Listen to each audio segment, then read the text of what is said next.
ఎంత లేతగా ఉన్నదే మొగ్గ అబ్బని తీయని దెబ్బ ఎంత కమ్మగా ఉంది రోయప్ప వయ్యారాల వెల్లువా వాటేస్తుంటే వారెవా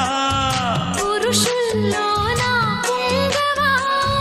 పులకింతుస్తే ఆగవా అబ్బని తీయని దెబ్బ